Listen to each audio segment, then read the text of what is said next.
Hello दोस्तों, आज की कहानी बड़ी मज़ेदार होने वाली है। कहानी की शुरुआत होती है जहां हम देखते हैं हमारी फीमेल लीड सू अपने सपने में एक लड़के को बिना शर्ट के देखकर खुश हो रही होती है। सपने में अब वो लड़का उससे पूछता है कि और कितना देखोगी। इतने में जू को कॉल आती है और हमारी फीमेल लीड अपने सपनों की दुनिया से असल दुनिया में वापस आ जाती है। कॉल पर एक लड़की उससे कहती है कि क्या तुम भूल गई हो, तुमने मुझे एक बॉयफ्रेंड हायर करने के लिए पैसे दिए थे एंड उसी वजह से मैं 2 घंटे से तुम्हारे पार्किंग एरिया में वेट कर रही हूँ। ये सुन जू तुरंत ही बेड से उतरकर भागती है। तैयार होकर जू अपने फेक बॉयफ्रेंड से मिलने जाती है तो उसे वो सपनों वाला लड़का बेंच पर बैठा हुआ दिखता है। उस लड़के को देखकर जू फिर से अपना सपना इमेजिन करते हुए सोचती है कि मैं तो इस लड़के से अपने सपनों में बस 1 मीटर की दूरी पर थी और अब ये मेरा फेक बॉयफ्रेंड बनेगा। फिर वो मन ही मन में सोचती है कि अब ये लड़का उसके प्यार में पूरी तरह पड़ जाएगा और वो ये सोचते सोचते जैसे ही लड़के के पास जाने के लिए कदम बढ़ाती है वैसे ही वो गिर जाती है और गिरते वक्त गलती से दोनों की किस हो जाती है। फिर जू से वो लड़का कंप्लेन करता है कि तुम बिल्कुल भी टाइम की पाबंद नहीं हो, जिस पर जू टॉपिक बदलते हुए उसे घर चलने का कहती है क्योंकि उसे घर पर कुछ लेना है। अब वो उसका हाथ पकड़कर उठ रही होती है तो वो लड़का तो हिलता भी नहीं है और हवा जैसी जू वापिस उसकी गोद में गिर जाती है। गोद में गिरने के बाद इस बार वो लड़का बोलता है कि तुम बहुत ही खूबसूरत हो, अब चलो मेरे घर चले। उस लड़के के घर आते ही जू की आंखें बड़ा सा घर देखकर खुली की खुली रह जाती हैं। वो इधर उधर देखते हुए उस लड़के से पूछती है कि तुम 3 बेडरूम वाले अपार्टमेंट में अकेले रहती हो। वो उससे कहता है कि तुम भी यहाँ रह सकती हो, जैसे ही मेरे पेरेंट्स आएंगे तुम उनसे मिलकर चली जाना। ये सुनकर जू कंफ्यूज हो जाती है कि तुम तो मेरे फेक बॉयफ्रेंड हो ना, तो मैं क्यों तुम्हारे पेरेंट्स से मिलूं। जिस पर वो लड़का कहता है कि पर मैंने तो तुम्हें फेक गर्लफ्रेंड हायर करने के लिए पैसे दिए हैं। फिर जू से कंफर्म करती है कि क्या वो मिस्टर गू है, तो बदले में वो लड़का कहता है मैं तो चुमू हूँ एंड वो फिर जू से कंफर्म करता है कि क्या वो मिस सन है। ये सुनते ही जू को रियलाइज होता है कि ये तो मिसअंडरस्टैंडिंग हो गई है। वो ये बात चुमू से कहकर जाने लगती है तो चुमू से रोकर ये कहता है कि तुम मेरी यहाँ गर्लफ्रेंड बन के रह सकती हो। ये सुनते ही जू के मन में तो जैसे प्यार के बुलबुले फूटने लगते हैं और वो वापस से सपनों की दुनिया में चली जाती है। फिर सपनों में चोमू को खुद के इतने करीब देखकर वो तुरंत ही अपने सपनों की दुनिया से बाहर आ जाती है। चोमू कहते हैं कि मेरे पेरेंट्स अभी बस कुछ ही वक्त में आ जाएंगे, तो तुम उनके सामने मेरी गर्लफ्रेंड बनने का नाटक करके उनसे मिलकर चली जाना। जो फिर मान जाती है पर एक शर्त पर कि वो इस घर में रहने का रेंट देगी, पर रेंट की प्राइस रियल प्राइस से आधी होगी। फिर जैसे ही चोमू मान जाता है वैसे ही जू खुशी खुशी घर में भागने लगती है और तभी चोमू को एक कॉल आती है तो वो कहते हैं कि क्या पढ़ाई पूरी करके आ गया है, ठीक है तो फिर आप मुझे उसकी फ्लाइट की डिटेल भेज दो। फिर अगले सीन में जू के साथ उसके सपनों वाला सीन रियल में होता है तो वो वहीं बाथरूम में खड़े खड़े सोचने लगती है। तो चोमू उससे हो गया तुम्हारा देखकर अब बाहर चले जाओ कहता है। जो अपने ख्यालों से बाहर आकर जैसे ही जाने वाली होती है तो उसका पैर स्लिप होने वाला होता है और फिर चो उसे पकड़ लेता है। अब जू शर्म से लाल पीली हो जाती है जब उसे रियलाइज होता है कि उसका हाथ परफेक्ट चोमू के चेस्ट पर रखा हुआ था। वो उससे पूछती है कि अगर मैं कहूँ कि मैंने ये जानबूझकर नहीं किया तो क्या तुम मेरी बात मानोगे। तो चोमू बिना कोई जवाब दिए वहाँ से चला जाता है। फिर अगले सीन में जू उससे माफी मांगती है कि उसने ये जानबूझकर नहीं किया और नेक्स्ट टाइम से वो डोर नॉक करके ही आएगी। जिस पर चोमू से कहते हैं कि अगर तुम्हें एक छत के नीचे रहना है तो हमें कुछ रूल्स फॉलो करने चाहिए। जो चोमू की बातों में हाँ मिलाती है तो चोमू फिर उसे रूल बताता है कि रूल नंबर 1 ये होगा कि घर की कोई भी पब्लिक प्लेस जैसे कि बाथरूम वगैरह के डोर पर नॉक करना कंपल्सरी है। रूल नंबर 2 के किचन में बहुत सारे बर्तन हैं तो वो जो भी बर्तन यूज करेगी सब पर एक निशान लगा कर रखेगी ताकि दोनों के बर्तन अलग अलग रहें। और रूल नंबर 3 के एक दूसरे से थोड़ी दूरी बनाए रखें। जो रूल सुनते सुनते उसके 6 पैक एब्स को घूरने लगती है। तभी चोमू अपनी इज्जत को छुपा लेता है और जो को शर्म आ जाती है कि वो ये क्या कर रही थी। चोमू के जाने के बाद चोमू के फोन पे एक नोटिफिकेशन आता है कि उसका बैंक बैलेंस नेगेटिव में है। ये देखकर जो उसे करीब समझती है और तुम एक न्यू रूममेट रख लो सजेशन देती है। अगले दिन सुबह में चोमू जू को बताता है कि आज से कोई घर पे रहने आने वाला है, जिस पर जू कहती है ओके, वैसे भी मैं आज पूरा दिन घर पर ही हूँ। चोमू के जाते ही डोर बेल रिंग होती है और जैसे ही जू डोर खोलती है तो उसकी आंखें खुली की खुली रह जाती हैं जब वो उसके न्यू क्यूट से रूममेट साओबी को देखती है। अगले सीन में जू साओबी के मना करने पर भी उसका रूम क्लीन करने में उसकी हेल्प करने लगती है। तो खिचमतानी में जू गलती से साओबी के साथ बेड पर गिर जाती है। जू फिर साओबी के चेस्ट के मसल को फील करके साओबी से पूछती है कि क्या तुम एक्सरसाइज करती हो, तो वो कहता है कुछ ऐसा ही समझो। और इतने में चोमू आकर दोनों को ऐसे बेड पे देखकर शॉक्ड होकर चिल्लाता है कि तुम दोनों ये क्या कर रहे हो। चोमू को देखकर साओबी उसे अंकल बुलाता है। तभी जू को पता चलता है कि ये दोनों तो चाचा भतीजा हैं। जो फिर मन ही मन में सोचती है कि छाओमी के पास खाना खाने के तो पैसे हैं नहीं, ऊपर से इसने अपने भतीजे को भी बुला लिया है। इसलिए वो साओबी से बेड पे पड़ा हुआ उसका फोन मांगती है और फोन से पैसे निकाल कर चोमू को बड़े ही गर्व से पकड़ा देती है। जिस पर चोमू पूछता है कि ये तुम क्या कर रही हो, तो जो कहती है कि मुझे तुम्हारी मुश्किलों के बारे में सब पता है और इन पैसों से थोड़ा ऐश कर लो। अगले सीन में जो ऑफिस आती है जहाँ मैनेजर वांग उसका जो कंपनी में वेलकम करके चला जाता है और तभी वहाँ जिंग जिंग और उसका बॉयफ्रेंड साउंड जो के उसके सीनियर भी हुआ करता था उससे मिलते हैं। जिंग जिंग जू से टोंट मारते हुए कहती हैं कि मैंने जब लिस्ट में जू नाम पढ़ा था तो मुझे लगा नहीं था कि तुम ही वो जू हो जो कंपनी ज्वाइन कर रही है। जू जिंग जिंग को इग्नोर करके साउंची जो कि उसका एक्स बॉयफ्रेंड हुआ करता था उससे हाय बोलती है। अब साउंची जैसे ही हाथ मिलाने जाता है जिंग जिंग उसे रोक देती है। साउंची कहता है कि जू अब और भी ज्यादा खूबसूरत हो गई है, तो जू भी टोंट मारते हुए कहती है कि मेरी जिंदगी के सबसे इम्पोर्टेंट कंपटीशन के टाइम जिंग जिंग ने तुम्हें मुझसे चुरा कर मेरा ध्यान कंपटीशन से हटा दिया था और मैं हार गई थी। जिस पर जिंग जिंग कहती है कि तुम्हें तुम्हारा बॉयफ्रेंड संभाल के रखना चाहिए था ना, इसमें मेरी कोई गलती नहीं है। तो लास्टली जू एक टोंट मारते हुए उसे सलाह देती है कि अपने इंटरेस्ट के लिए अपनी ही बेस्ट फ्रेंड के साथ ऐसा करना बुरी बात है। ये सुनकर जिंग जिंग को बहुत ही गुस्सा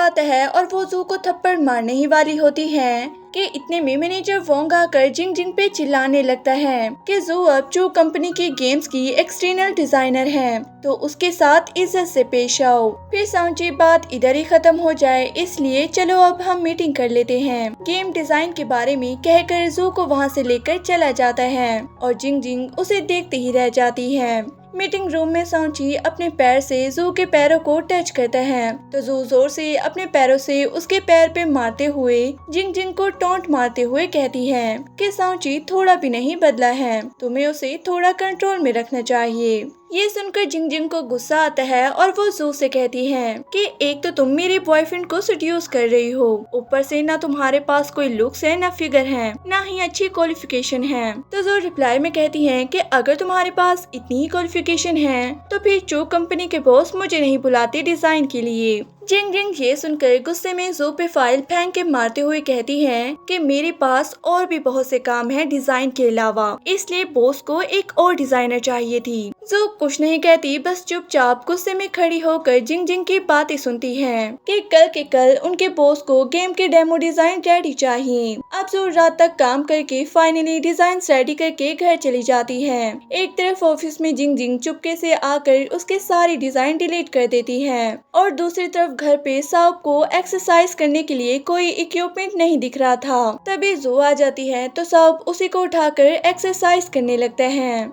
जू मना करती है कि वो गिर जाएगी पर साओब सुनता ही नहीं है। तभी चोमू आकर कहता है कि तुम दोनों ये क्या कर रहे हो, जिस पर साओब डर के जू को छोड़ देता है जिससे वो गिरने ही वाली होती है पर चोमू उसको पकड़ लेता है। चोमू फिर साओब पे चिल्लाता है कि ये तुम बाहर देश रहकर क्या सीख के आए हो, तो साओब कह देता है कि जू का वेट मेरी एक्सरसाइज के लिए परफेक्ट है। जो सुनकर चोमू अगली बार ऐसी हरकत मत करना कहकर टॉपिक खत्म कर देता है। अब मूड लाइट करने के लिए जू जैसे ही पूछती है कि किसी को भूख लगी है तभी दोनों चाचा भतीजा का पेट आवाज करने लगता है तो जू दोनों के लिए नूडल्स बनाकर ले जाती है। अब खाना खाते टाइम चोमू साउप को जू का ख्याल रखते हुए उसे खाना सर्व करते हुए देखता है और फिर कुछ मिनट में जू को एलर्जी की वजह से पूरी बॉडी पर ईचिंग होने लगती है। नेक्स्ट सीन में जू अपने पैरों पे दवा लगाते हुए खुद को ही दोष दे रही होती है कि जब मुझे पता है कि मुझे सी फूड से एलर्जी है तो मुझे खाने से इनकार कर देना चाहिए था।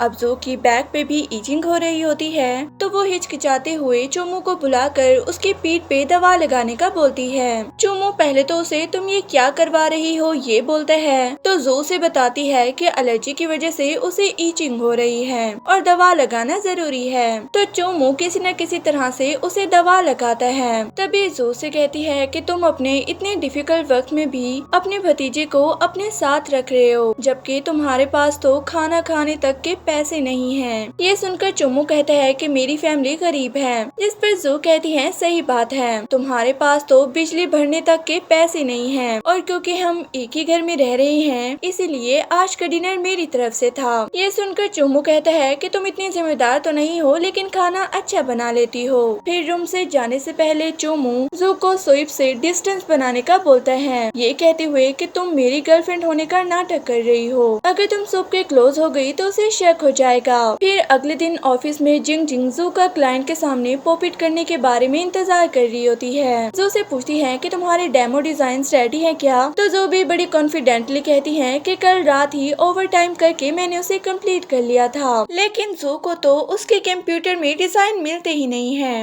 अब क्लाइंट को तो कुछ दिखाना पड़ेगा ना, इसलिए जू उसके पास जो दूसरे डिजाइन पड़े होते हैं वही प्रिंट करके क्लाइंट के पास मीटिंग हॉल में ले जाती है। जिंग जिंग बेसब्र होती है जू का मजाक बनते हुए देखने के लिए। जिंग जिंग जू को क्लाइंट के सामने बहुत ही अच्छी डिजाइनर और जिम्मेदार बताती है और कहती है कि मैंने इसे सिखाया है, स्कूल में हमेशा मैं फर्स्ट और जू सेकंड आया करती थी, ये कहकर तारीफों के पुल बांधने लगती है। फिर जिंग जिंग जू के हाथों से डिजाइन लेकर क्लाइंट को देती है और लकीली क्लाइंट्स को वो डिजाइन पसंद आ जाते हैं। अब जिंग जिंग का जू को बेइज्जत करने का प्लान तो फेल हो जाता है, इसलिए वो डिजाइन का क्रेडिट खुद ही लेने लग जाती है। मैंने ही जू को आइडिया दिया था ये डिजाइन बनाने के लिए, इसमें मेरी बहुत सारी मेहनत है। अब ये सब कहना जिंग जिंग पर ही भारी पड़ जाता है जब क्लाइंट्स इस डिजाइन के बनाने का प्रोसेस पूछ लेते हैं। जू भी अब मौके पे चौका मारते हुए कहती है कि ये डिजाइन जिंग जिंग ने ही बनाए हैं, तो जिंग जिंग ही एक्सप्लेन करेगी। वो जिंग जिंग का वार उसी पे ही पलट देती है। जिंग जिंग अब हार मानते हुए क्लाइंट्स को सच सच बता देती है कि ये डिजाइन तो सिर्फ और सिर्फ जू ने ही बनाए हैं, तो आप उसी से प्रोसेस पूछिए। फिर डिजाइन की बात फाइनल करके क्लाइंट्स उन्हें उनके गेम के लिए वॉइस आर्टिस्ट भी चाहिए कहते हैं। तभी साओ रूम में आकर कहता है कि मैं एक वॉइस आर्टिस्ट हूँ, मेरा स्टेज नेम शाओ बीमो है। इतने में जू एक्साइटमेंट में कहती है कि अरे तुम तो वही शाओ बीमो हो जिसकी ऑडियो बुक्स की तो मैं पहले ही फैन थी। ये सुनकर क्लाइंट दिल पक्के कर देते हैं, ये कहते हुए कि हमने पहले तो कभी शाओ बीमो वॉइस आर्टिस्ट के बारे में सुना नहीं था, पर अगर मिस जू कह रही है तो सही होगा। क्लाइंट्स के जाने के बाद साओ जू से पूछते हैं कि तुमने क्या सच में मेरी ऑडियो बुक सुन रखी है, तो जू कहती है वो तो मैंने सिर्फ डील पक्की करने के लिए यूं ही कह दिया था, वैसे तुम यहाँ क्या कर रहे हो उससे पूछती है। तो साओ बताता है कि वो इस कंपनी में इंटर्न है। ये सुनकर जू कहती है कि तुम्हारे अंकल गरीब हैं इसलिए तुम्हें बाहर आकर काम करना पड़ रहा है, ये सारी गलती उन्हीं की है। अब ये सुन साओ शौक होकर कहता है कि मेरे अंकल गरीब, और जैसे ही वो ये कहता है कि मेरे अंकल इसी कंपनी में है तो वैसे ही जू उसकी बात काटते हुए कहती है कि वो भी इसी कंपनी में काम करते हैं। अगले सीन में मैनेजर चोमू को बता रहा होता है कि क्लाइंट्स के साथ डील हो गई है और डिजाइन देख चोमू कहते हैं कि ये डिजाइनर अच्छी है, और तभी एक स्टाफ के हाथों चोमू पर पानी गिर जाता है। वो माफी मांगते हुए चोमू को अपने बॉयफ्रेंड के कपड़े पकड़ा कर वहाँ से चली जाती है। अब जैसे ही चोमू वर्कर वाले कपड़े पहन के आता है तभी जू और सोइब उसे रास्ते में मिल जाते हैं। जू चोमू को देखकर तुम इतने गरीब हो फिर भी अपने पेरेंट्स से झूठ बोलने के लिए पैसे देकर लोग हायर करते हो कहती है। मैनेजर पीछे से बोलने ही वाला होता है तो उतने में चोमू उसे रोक देता है और इधर जू कहती है कि तुम लकी हो कि तुम्हें मैं मिली हूँ जो तुमसे पैसे नहीं ले रही, और आज रात का खाना मेरी तरफ से, ये बोलकर चली जाती है। जू के जाने के बाद चोमू सोइब को कपड़े उतारने का बोलता है तो सोइब मानता नहीं तो चोमू जबरदस्ती उतरवा लेता है। अगले सीन में जू घर पे खाना बना रही होती है तभी डोरबेल रिंग होती है। हैं। जो दरवाजा खोलती है और चोमू की मदर मिसेस चू जो से पूछती है कि क्या तुम ही चोमू की गर्लफ्रेंड हो। जो जल्दी से समझ जाती है कि ये चोमू की मदर हैं और तुरंत ही जो मिसेस चू को अंदर बुलाकर अपने गर्लफ्रेंड वाला नाटक शुरू कर देती है। चोमू तो बहुत ही समझदार है और वो उसका बहुत ही ख्याल रखता है। मिसेस चू को यकीन नहीं आता तो जो कहती है कि चोमू ने ही मुझे आज बताया कि आप आने वाली हो, इसलिए तो मैं खाना बना रही थी आपके लिए। ये सुनकर मिसेस चू को थोड़ा सा यकीन होता है और तभी चोमू और सोइब आते हैं। मिस चू सोइब को देखकर उसे कहती है कि तुम्हें अकेला घर लेकर रहना चाहिए और अपने अंकल को परेशान नहीं करना चाहिए, जिस पर सोइब कहता है कि मैं भी इस घर का 1/3 रेंट देता हूँ। अब दोनों बड़े छोटे के बीच लड़ाई न हो जाए ये सोचकर जो टॉपिक चेंज करवाते हुए मिस चू को कहती है कि जब तक आप यहाँ हो आप इसी घर में रहो। अब जू की ये बात उसी पर ही भारी पड़ जाती है जब मिसेस चू कहती हैं कि उन्हें अकेले कमरे में रहने की आदत है और इसीलिए अब से जू और चोमू एक ही कमरे में रहेंगे। ये सुनते ही जू और चोमू दोनों के मुंह से नहीं आप ऐसा नहीं कर सकती ये निकलता है। तो मिसेस चू कहती हैं कि तुम लोग मुझसे झूठ बोल रहे थे, तुम गर्लफ्रेंड और बॉयफ्रेंड नहीं हो ना। फिर जू जल्दी से झूठ बोल देती है कि असल में हम दोनों ने लड़ाई कर रखी है, इसलिए हम एक कमरे में साथ सोना नहीं चाहते। ये सुनकर मिसेस चू चोमू को फिर से मारते हुए कहती है कि जरूर तुमने ही गलती करी होगी, वरना जू तो इतनी प्यारी सी लड़की है। फिर लास्टली अब जब तक तुम दोनों का झगड़ा खत्म नहीं होगा तब तक मैं यहीं पर रहूंगी कहकर मिस चू बात खत्म कर देती है। नेक्स्ट सीन में जू मिसेस चू को कहती है कि कल उसे काम पर जाना है तो वो प्लीज उसे यहीं सोने दे। तो मिसेस चू उसे एक सेक्सी ड्रेस पहना कर चोमू के रूम में धकेल देती है। जो भागकर दरवाजे पर जाती है पर मिसेस चू ने दरवाजा बंद कर दिया होता है बाहर से।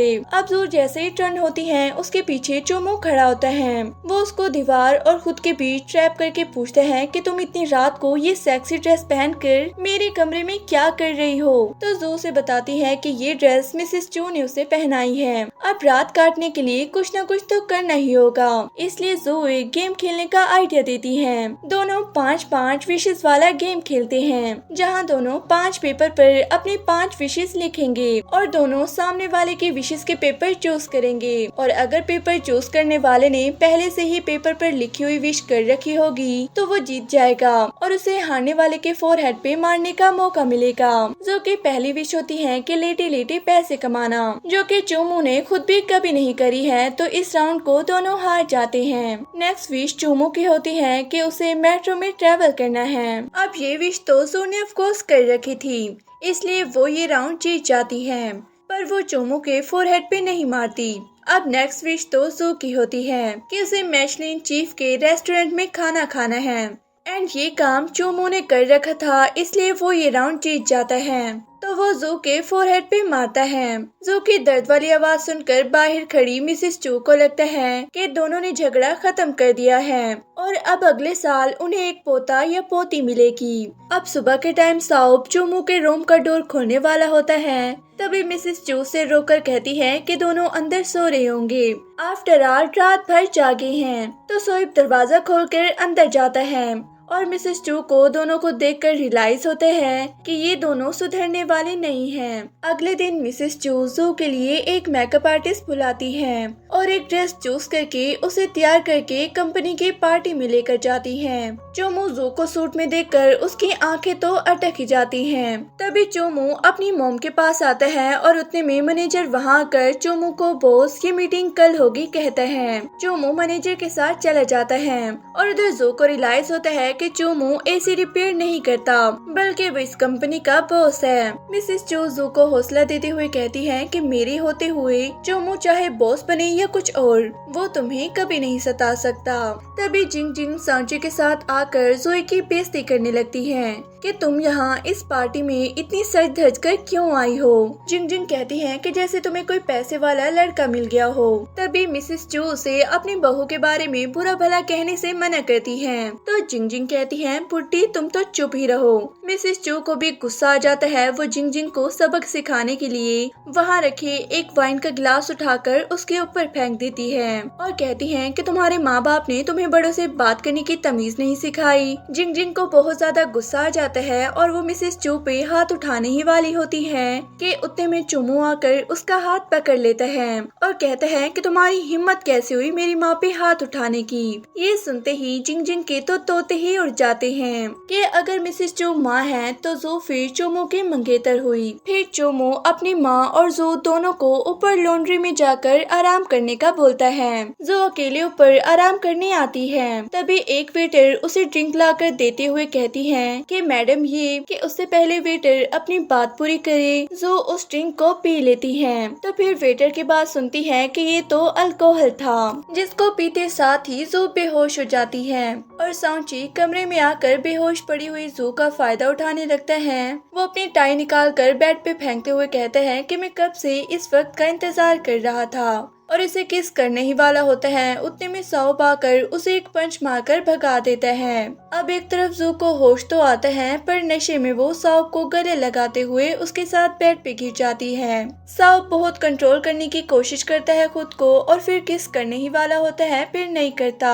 और दूसरी तरफ सांची के मुंह से खून आता हुआ देखकर चोमो उसकी इससे वजह पूछता है तो सांची ऊपर एक लड़का जू का फायदा उठा रहा था तो उस लड़के को रोकने की वजह से ये चोट लग गई कहकर बाजी पलट देता है। अब ऊपर साउब जू को बाथ टब में बिठाकर पानी चला के उसका नशा उतारने की कोशिश कर रहा होता है और दूसरी तरफ चोमू, मिसेस चू, जिंग जिंग और सांची ऊपर आ रहे होते हैं। कमरे में घुसकर चोमू साउब और जू को फोन पर गेम खेलते हुए देखते हैं। तभी सांची चोमू को साउब की तरफ इशारा करते हुए कहता है कि ये वही लड़का है जो जू का फायदा उठा रहा था। फिर जैसे ही चोमू सांची को बताता है कि साउब उसका भतीजा है, सांची कहते हैं कि एक साथ बता दो कितने रिश्तेदार भरे पड़े हैं। ये कहकर चुप हो जाता है। साउब फिर सांची से कहता है कि एक तो गलती तुमने खुद की और सारी गलती अब तुम मेरी सर डाल रहे हो। तो सांची गलती मानने से इनकार कर देता है। तभी जू सांची की टाई प्रूफ में दिखाती है। अब प्रूफ तो हो जाता है कि सांची ने ही ऐसी गिरी हुई हरकत करी है, पर जू उसे सजा नहीं देती बल्कि जिंग जिंग को एडवाइस देती है कि ये एक बार तो ऐसा कर चुका है तो दूसरी बार भी कर सकता है, तो थोड़ा संभाल के रखो इसे।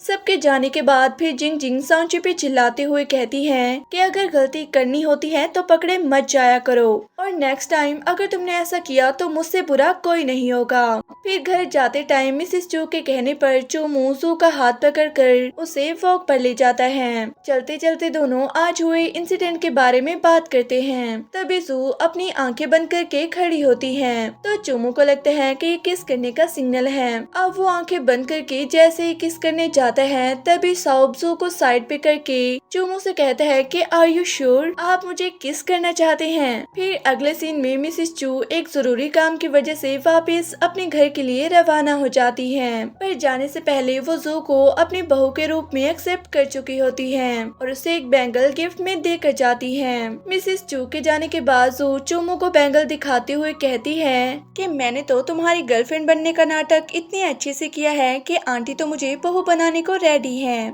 इसलिए अब तुम मुझे 2 दिन की ऑफिस के काम से छुट्टी दे दो। चोमू मान जाता है और कहता है कि वैसे भी ये तुम्हारी विश थी कि तुम्हें लेटे लेटे पैसे कमाना है, तो तुम्हारी ये 2 दिन की छुट्टी की पगार भी तुम्हें मिलेगी। ये सुनकर जो बहुत ही खुश हो जाती है। फिर शाम के वक्त जो टीवी देख रही होती है तभी साउब उसके टीवी के सामने आकर अपने मसल दिखाने लगता है तो जो उसे भगा देती है। फिर साउब उसके सामने पुशअप्स मारने लगता है और उसको अपने ऊपर बिठाकर एक्सरसाइज में हेल्प करने का बोलता है। तभी चोमू वहाँ कर जू को सोइब के ऊपर से हटाकर सोइब को शर्ट देता है पहनने के लिए। फिर दोनों बहस न करने लग जाएं, इसलिए जू चोमू को कहती है कि तुम तो आज मुझे बाहर लेकर जाने वाले थे। तो चोमू पूछता है कि तुम्हें कहाँ जाना है और फिर इस बार चोमू की विश पूरी करने के लिए जू उसे आउट सेटअप करके मूवी दिखाती है। दोनों रोमांटिक टाइम स्पेंड कर रहे होते हैं तभी पीछे से सोइब भी आ जाता है और दोनों के बीच बैठ जाता है। चोमू उसको भेजने की कोशिश करता है पर वो जाता ही नहीं। फिर जू थक गई होती है और सोने के लिए जो सोइब उसके बाजू में बैठा था उसके टेक लेने ही वाली होती है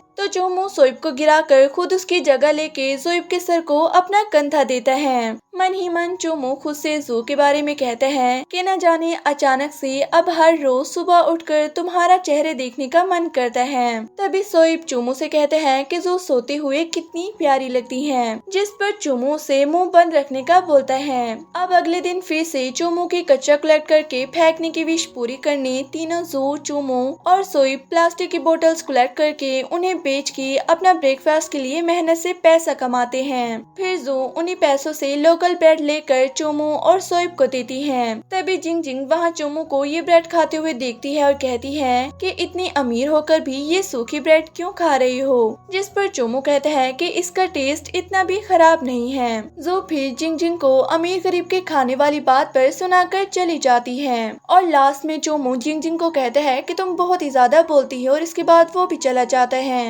अब अगले दिन जू को एक ऑफिस एम्प्लॉय जानबूझकर धक्का देकर पानी में गिरा के जू को माफी मांगने का बोलता है, तो जू माफी मांगने से मना कर देती है। तो वो एम्प्लॉय फिर भी माफी की जिद कर रहा होता है, तो जू उसके सर पे पानी गिराकर कहती है कि एक बार तुमने गिराया और एक बार मैंने, अब हिसाब बराबर हो गया। तभी जिंग जिंग वहाँ आकर जू को स्टाफ के साथ ऐसा बिहेव करने के लिए चिल्लाने लगती है और जू को चोमू की धमकी देती है, जिस पर जू से कहती है कि तुम्हें जो करना है जाके कर लो। तो जिंग जिंग उसे कहती है कि तुम मेरी जूनियर हो तो तुम्हें मेरी ऑफिस से रिलेटेड बात तो माननी ही पड़ेगी, इसलिए अब जाओ और स्टोर से टिश्यू लेकर आओ। जू चुपचाप टिश्यू लेने चली जाती है और जू को मजा चखाने के लिए जिंग जिंग उसे स्टोर रूम में बंद कर देती है। अब घर पे चोमू के आने पर सोइब उससे जू के बारे में पूछता है। चोमू कहता है कि वो तो ऑफिस में भी नहीं दिखाई दी, अब वो कोई मुसीबत में तो नहीं, ये सोचकर दोनों चाचा भतीजा वापिस ऑफिस जाकर जू को ढूंढने लगते हैं। एक तरफ स्टोर रूम में जू को न सिग्नल आ रहा होता है न कोई उसकी आवाज सुन रहा होता है, ऊपर से उसे बहुत ज्यादा ठंड लग रही होती है और दूसरी तरफ ऑफिस में सोइब और चोमू को जू कहीं भी नहीं मिलती। फिर थोड़ी देर में एक अंकल जो ऑफिस में ओवर टाइम कर रहा होता है वो जू को अपने कंधे पर लेकर आता है और चोमू को बताता है कि वो इन्हें स्टोर रूम में मिली है। जू को बुखार आ गया होता है, इसलिए वो दोनों चोमू और सोइब डिसाइड करती हैं कि आधी रात चोमू ध्यान रखेगा और आधी रात सोइब। चोमू जू से कहता है कि मुझे पक्का यकीन है कि किसी इंसान ने तुम्हें स्टोर रूम में बंद किया था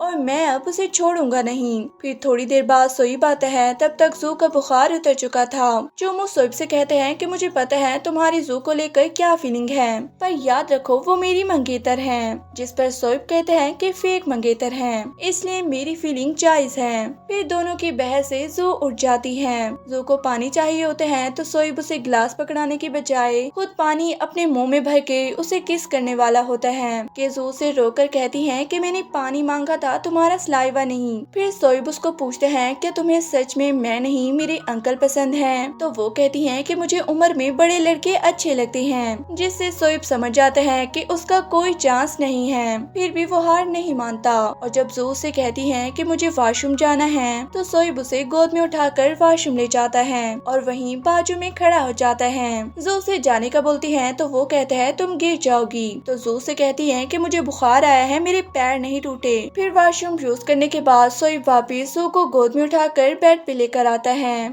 और इमोशनल होते हुए कहते हैं कि मुझे कोई भी प्यार नहीं करता, कुछ दिनों में अंकल भी मुझे यहाँ से भेज देंगे। अब ये सुनकर जू सोइब को प्रॉमिस करती है कि चोमू उसे कभी भी घर से नहीं निकालेंगे।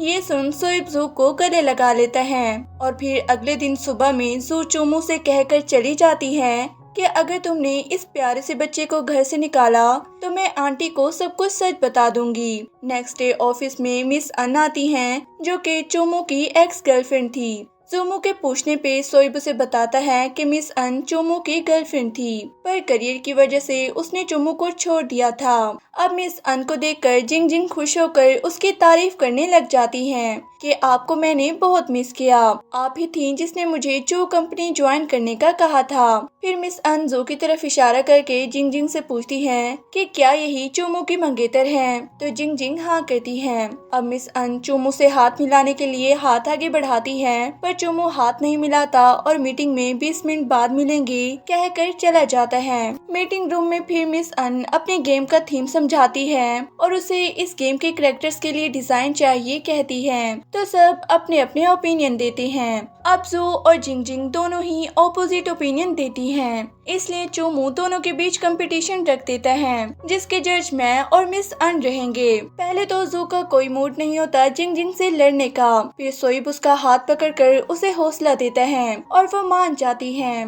फिर कंपटीशन अगर जिंग जिंग जीत जाती है तो चोमू को मिस अन को डिनर पर लेके जाना होगा।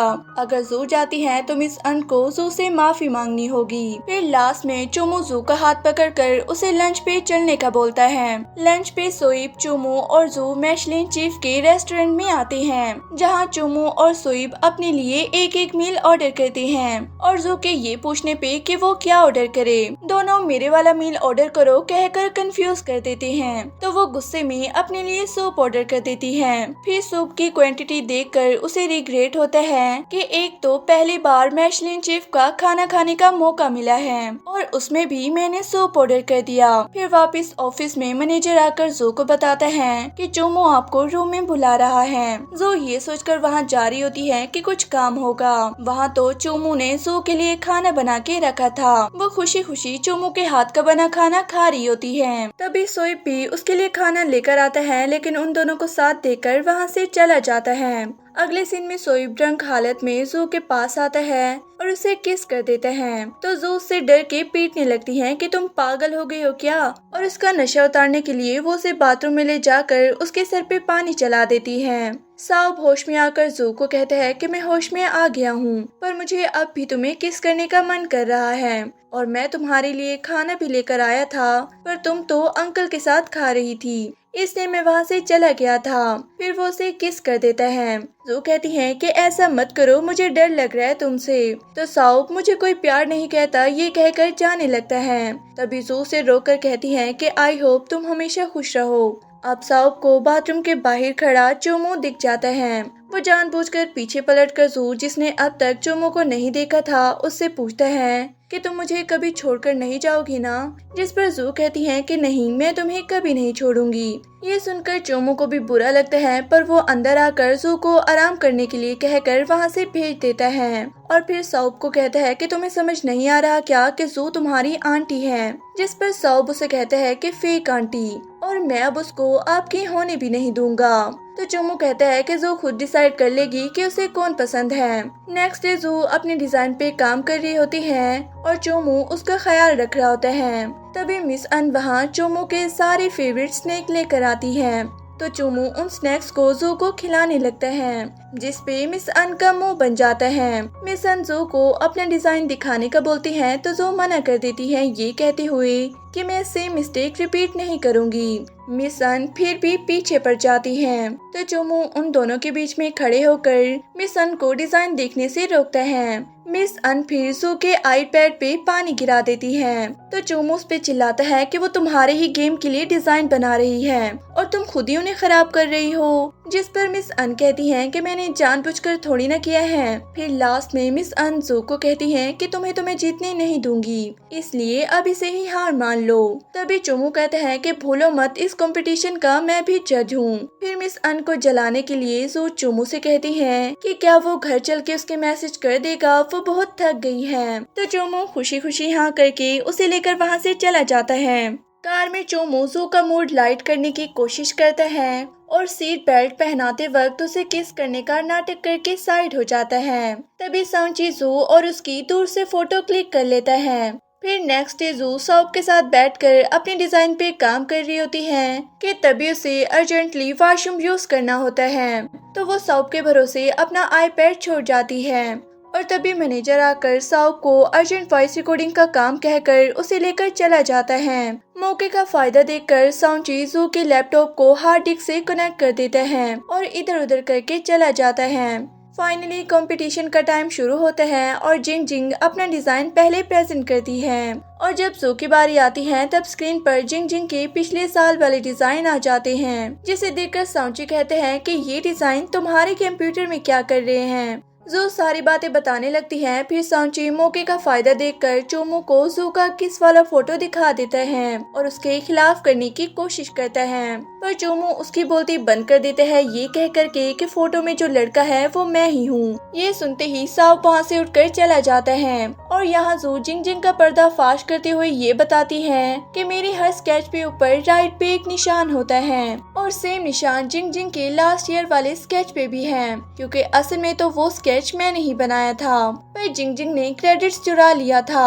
और अगर किसी को यकीन नहीं आता है तो मेरी आज तक की सारी डिजाइन को कंपेयर करके देख लो। ये कहकर सबकी बोलती बंद कर देती है। फिर अपने इस बार का डिजाइन दिखाकर जो मिस अन को रियल विनर सिलेक्ट करने का बोलती है। अब मिस अन कुछ नहीं बोलती तो चोमू मिस अन को कहता है कि अगर तुम्हें हमारी एक्सटर्नल डिजाइनर मैनेजर यानी जू से प्रॉब्लम है तो हम ये कोलैबोरेशन नहीं करेंगे तुम्हारी कंपनी के साथ। और फिर चोमू सांची को चिल्लाता है जो कि लैपटॉप से फाइल इधर उधर करने के लिए। तभी जिंग जिंग उसके पोल न खुल जाए इसलिए सांची को चिल्लाने लगती है ये कह करके कि तुम्हें जू नहीं मिली इसलिए अब तुम उसे गिराना चाहते हो। और लास्टली वो उसे धमकी देती है कि अगर तुमने कुछ बकवास करी तो मुझसे बुरा कोई नहीं होगा। ये सुन जैसे ही सांची सारे इल्जाम खुद पे ले लेता है। वैसे भी चोमू उसे रिजाइन करने का बोल के जाता है। सांची जिंग जिंग को तुम बहुत ही पछताओगी कहकर चला जाता है। फिर अगले सीन में मिस अन जू से रिक्वेस्ट करती है कि वो उसके गेम के कैरेक्टर्स के डिजाइन्स का कॉन्ट्रैक्ट एक्सेप्ट करने में चोमू से बात करे। जू मना कर देती है ये कह करके कि तुम दोनों की कंपनी के बीच की बात है, मैं कैसे चोमू को मनाऊं।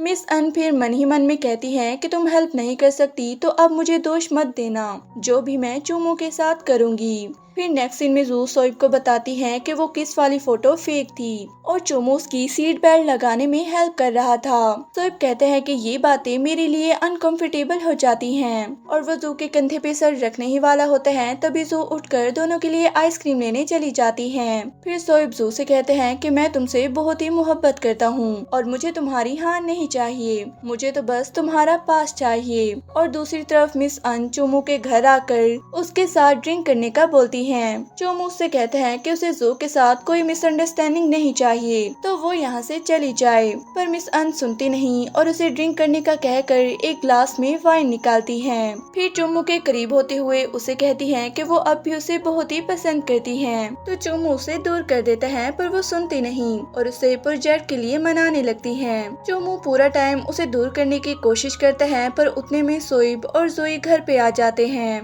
जो सिचुएशन को देखकर कहती है कि मुझे अब यहाँ से चला जाना चाहिए। तभी मिस अन उससे कहती है कि गलत मत समझो और वैसे भी तुमने ही तो मुझे यहाँ चोमू को मनाने के लिए भेजा था। ये सुनकर चोमू को यकीन नहीं होता तो जो क्लियर करती है कि मैंने कभी नहीं कहा कि चोमू को रात में आकर मनाओ और इस तरीके से मनाओ। फिर चोमू ये सुनकर कि अगर जू को कोई प्रॉब्लम नहीं है इस प्रोजेक्ट से तो ये प्रोजेक्ट कंटिन्यू रहेगा ये कहकर वहाँ से चला जाता है। मौका देख के फिर से मिस अन चोमू के पास जाने लगती है तभी सौब उसे घर से बाहर निकाल देता है। अगले सीन में जू सौब से डिस्कस करती है कि चोमू को गलतफहमी हो गई है कि मैंने मिस अन को उसे सेड्यूस करके मनाने भेजा था। अब मैं ये बात कैसे क्लियर करूँ चोमू से। सौब उसे एडवाइस देता है कि डायरेक्टली जाकर बात कर लो, जिस पर जू कहती है कि रात बहुत हो गई है कल बात करूंगी और वो ये कहकर वहाँ से चली जाती है। अगले दिन जू बड़े ही प्यार से चोमू के लिए खाना बनाकर लाती है और उसे समझाने वाली ही होती है कि उसने नहीं भेजा था मिस अन को। उतने में वहाँ बैठी मिस अन जू को बताती है कि उन दोनों ने आज का खाना अकेले साथ में खाने की डील कर ली है। तो जू गुस्से में आके कहती है कि वो खुद अपने हाथ का बनाया हुआ खाना खा लेगी, पर मिस अन उसका बनाया हुआ टिफिन डस्टबिन में फेंक कर उसे और गुस्सा दिला देती है, जिस वजह से वो वहाँ से चली जाती है। जू के जाने के बाद चोमू मिस अन पे चिल्लाकर उसे रूम से बाहर निकाल देता है और फिर डस्टबिन में से मैनेजर के मना करने के बाद भी टिफिन निकाल कर खाने लगता है, ये बोलते हुए कि मुझे बस ये जानना है कि जू के दिल में मेरे लिए कोई जगह है या नहीं। एक तरफ जू बाहर आकर सोइब को बताती है कि चोमू ने तो खाना खाया ही नहीं। उतने में मिस अन वहाँ जाती है और उसके पीछे चोमू भी वहाँ आकर कहते हैं कि मिस अन के गेम के सारे प्रोजेक्ट के डिसीजन जू के हैं, अब वो एक गेम डायरेक्टर हैं। मिस अन को ये सुनकर गुस्सा आता है पर चोमू का डिसीजन फाइनल है ये कहकर वो जू के पास जाकर उसे बताता है कि उसने उसका बनाया हुआ खाना खा लिया है और रात में वो उसे मैशलिन शेफ के रेस्टोरेंट खाने पे लेकर जाएगा। चोमू के जाने के बाद मिस अन जू को कहती है कि वो उसके गेम प्रोजेक्ट की फाइल देख ले तो जू एक मस्त रिप्लाई देती है कि मुझे तुम पसंद नहीं आई इसलिए ये प्रोजेक्ट कैंसिल। रात में रेस्टोरेंट में चोमू जू के बाल पोनी में बांध कर ये कहता है कि खाते वक्त ये बाल तुम्हें परेशान कर सकते हैं। फिर मेन्यू में जू को कुछ समझ ना आने पे चूमू मेन्यू पे मौजूद हर एक डिश को ऑर्डर कर देता है, ये कहते हुए कि तुम सारी डिशेस ट्राई कर लो थोड़ा थोड़ा करके, और बाकी जो बच जाए वो हम घर जाकर डॉग को दे देंगे। तो जू कंफ्यूज होकर पूछती है कि हमारे घर पर तो कोई डॉग नहीं है। तो चूमू कहते हैं कि सोइब है तो सही। ये सुनते ही जू को हंसी आ जाती है। फिर वेटर एक डेजर्ट लेकर आता है जिसमें रिंग लगी हुई होती है। रिंग डेजर्ट में से निकाल कर चूमू जू को रिंग पहनाते हुए अपने दिल की बात का इजहार करता है। अब नेक्स्ट सीन में जू बैठकर सोच रही होती है कि क्या सच में दो हैंडसम लड़के उसके प्यार में खड़े हैं। तभी जिंग जिंग उसे कॉल करके दिन में मिलने के लिए बुलाती है, ये कहते हुए कि तुम शायद भूल रही हो कि मेरे पास तुम्हारे और सांची के फोटोज हैं। अगले दिन जू जिंग जिंग से मिलकर उसे कहती है कि तुम्हारे पास ये जो फेक फोटोज हैं ये कोई काम के नहीं हैं। जिस पर जिंग जिंग कहती है कि सांची मेरे लिए गवाही भी देगा कि ये फोटोज रियल हैं। जिंग जिंग शर्त रखती है कि वो ये फोटोज यूज नहीं करेगी अगर जू उसे डिजाइन बनाकर देगी। जू मना करती है तो जिंग जिंग उसे सोचने का वक्त देती है और जू के कहने पर जो कंपनी को रेजिग्नेशन लेटर देने के लिए तैयार हो जाती है। अब ऑफिस में जब जू सोइब को सब कुछ बताती है तो वो उसे चूमू को सब कुछ बता देने के लिए कहता है, पर जू कहती है कि उसके पास इस प्रॉब्लम का सलूशन ऑलरेडी है।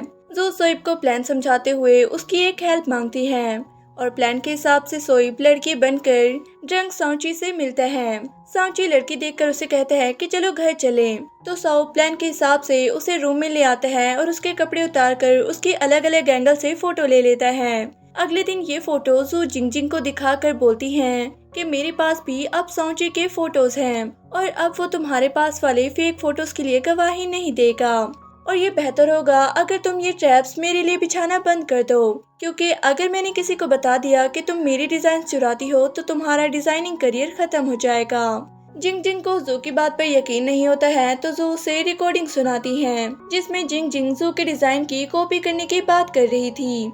ये सुन जिंग जिंग को बहुत ही ज्यादा गुस्सा आ जाता है और उसका गुस्सा और ज्यादा बढ़ जाता है जब जू से कहती है कि मैं ये रिकॉर्डिंग किसी को नहीं दूंगी अगर तुम ये देश छोड़कर चली जाओ। तो जिंग जिंग हार मान के जू की शर्त मान लेती है, पर एक लास्ट धमकी देती है कि उसको लाइफ में जैसे ही मौका मिलेगा वो बदला लेने वापस जरूर आएगी। अगले सीन में साओब जू से कहता है कि मुझे तुम्हें मेरे पेरेंट्स से मिलवाना है। ये सुनते ही जू भागने वाली होती है तो साओब उसे पकड़ने के चक्कर में उसके साथ सोफे पे गिर जाता है। तो जू उसे मारने लगती है कि तुम्हें समझ क्यों नहीं आता कि मैं तुमसे प्यार नहीं करती। फिर साओब उसकी गलतफहमी दूर करते हुए कहता है कि मुझे सिर्फ तुम्हें उनसे इसलिए मिलवाना है क्योंकि तुमने मेरा बहुत ख्याल रखा है। तो जो मस्ती मस्ती में कहती है तो फिर तो तुम मुझे पैसों से भरा रेड एनवेलप दे दो तुम्हारा ख्याल रखने के लिए। जिस पर सौब कहते हैं कि इससे अच्छा है कि तुम मुझसे शादी कर लो, बहुत ज्यादा पैसा मिलेगा। ये सुन जू कहती है कि तुम मुझे पैसों का लालच नहीं दे सकते और ये बोलते ही अगले मिनट में उससे पूछती है कि वैसे कितने पैसे मिलेंगे।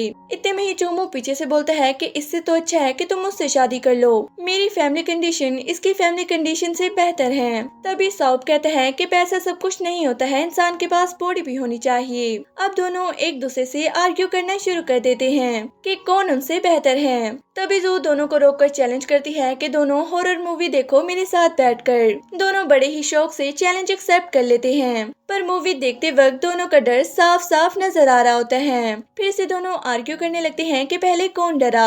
अब जू को दोनों की बहस सुन के बहुत ही गुस्सा आता है और वो दोनों का मुंह बंद करके दोनों को पीट देती है। पीटने के बाद वो अपनी बेस्ट फ्रेंड से मिलकर सारी बातें बताती हैं कि दोनों से प्यार करती हैं, पर अब वो क्या करे। तो उसकी बेस्ट फ्रेंड उसकी हेल्प करने के बजाय उसे बताती है कि उनके स्कूल का रिन्यू है जिसमें वो लड़का भी आ रहा है जो उसका 3 साल से क्रश था। ये सुन वो दोनों घर वापस आती हैं, जहां जू रेडी होकर नीचे आती है और उसके बेस्ट फ्रेंड चूमू और साउब को देखती रह जाती है। वो दोनों को बताती है कि उनका सीनियर आ रहा है जो जू को बहुत पसंद था। ये सुन दोनों जू और उसके बेस्ट फ्रेंड के पीछे भागते हैं। अब साउब जैसे ही जू से सवाल पूछता है कि तुम मुझसे प्यार करती हो या अंकल से, तभी वहाँ वो लड़का अपनी रिच कार में आकर जू से कहते हैं कि मैं तुम्हारे लिए वापस आया हूँ और तुम मुझे पसंद हो। अब जू किसके साथ जाती है ये तो हमें शायद जब इसका नेक्स्ट पार्ट आएगा तभी पता चलेगा, क्योंकि इस ड्रामे की एंडिंग यहीं पर हो गई थी। आपके हिसाब से जू को अगर चूज करना हुआ तो उसे किसे चूज करना चाहिए और आपको ये स्टोरी कैसी लगी और आपका फेवरेट कैरेक्टर कौन था इनमें से कमेंट में जरूर बताइएगा। मैं फिर आपसे मिलती हूँ नेक्स्ट वीडियो में एक न्यू ड्रामे के साथ।